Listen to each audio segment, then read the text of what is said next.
Welcome, my name is Colleen Tauke and I'm the sewing specialist here at Fonts & Porter. In this Quilting Quickly tutorial, I'm going to show you how to put together the block for the quilt called Calliope. Now, if you'd like to purchase this pattern, you can visit our website and you can attain it there. We are going to be using 2.5 inch pre-cut strips, and you can see in this quilt, it's almost the entire rainbow is included in this, and it's also made from a great group of batiks. And then we're going to be putting a white or cream kind of color with it just to calm it down a little. It's very hot because there's a lot of brights going on, but a great quilt for a kid or even some of us adults who like brights. So we're going to get started with our 2.5 inch strips. And from each of the strips in your packet, you're going to be cutting a certain number of pieces, and you're going to want to probably make yourself a cheat sheet like I did for myself here. Because there's not a lot of waste in this quilt, we're going to be using those pre-cut strips really efficiently. So you're going to want to be very careful and keep track of each of the strips you make, or segments that you cut. So the first one is that we need an 8.5 inch piece.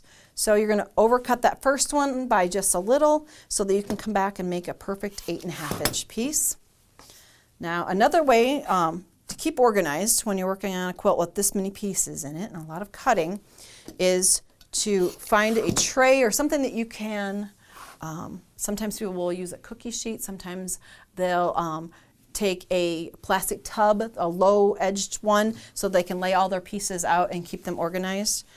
Because there's a lot of piecing, it may be that you don't get all of the quilt pieced at one setting, because it would take a lot of hours, and you're going to want to be able to store it and come back to it. Now we also then need two 6.5 inch pieces.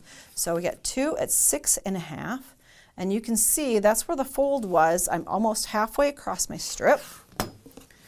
So then we need two that are 4.5. I'll actually come from the other side so I don't have to deal with my little fold there.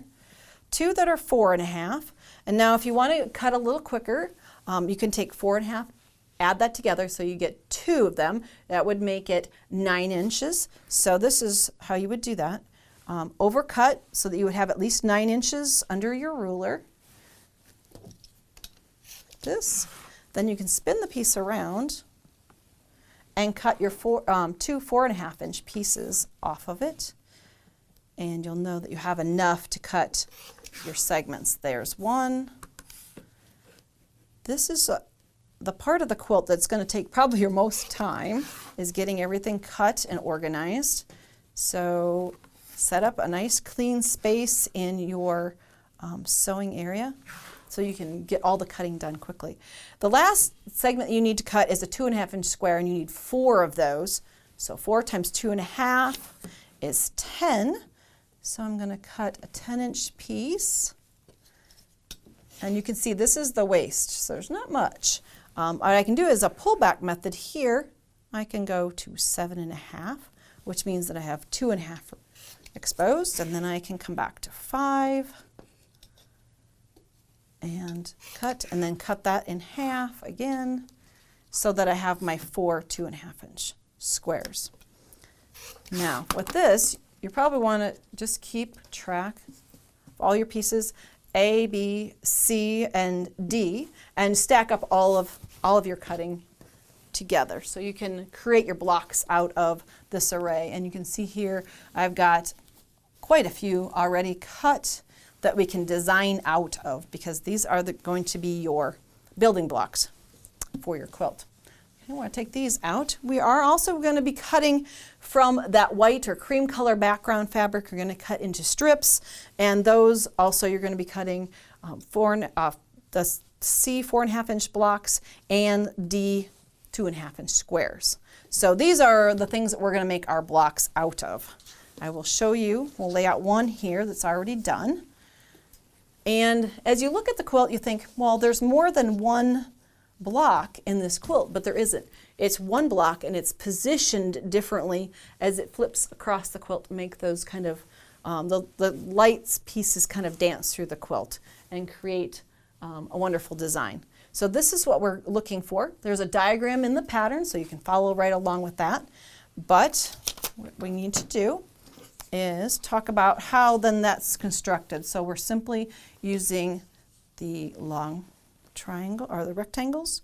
You can see the fun part is the white squares make a diagonal cut right through the block, and we have all of our other pieces arranged. And this is where you're going to want to make sure you follow the diagram, probably mix up your colors really well so that you don't have like two purples side by side. We'll use an orange here, and then we'll lay out the white squares. I'm going to run out of space. Have those step across the block, and then we're coming back to the bottom edge. Haven't used a yellow in this block yet. This is the fun part where you get to be your own designer and have fun with all those colors and prints. We haven't used a blue yet, so that one can go there. Don't need more of the long rectangles.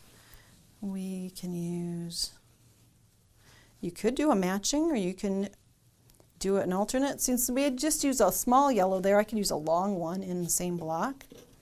And then come back into the squares and pick up, oh, how about a pink? And since we have, it gets a little messy when you've got a lot of pieces to work with. So like I said, you really want to keep organized in your sewing room. Keep your blocks together. Okay, so all your squares together, rectangles. That's why we have tables off to the side that we can keep organized.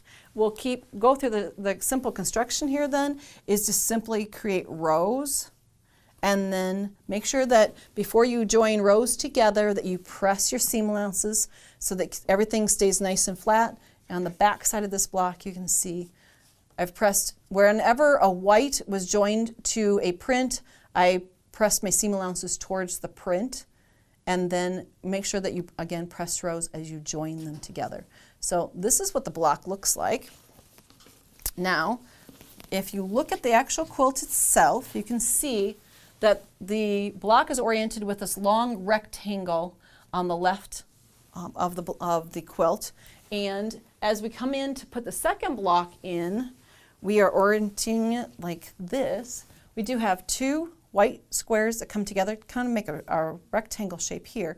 But as these dance across, it's position 1, 2, 3, 4, and follow your diagram for the construction of the rest of the quilt. It can get a little confusing. Just take one row at a time. You'll be fine.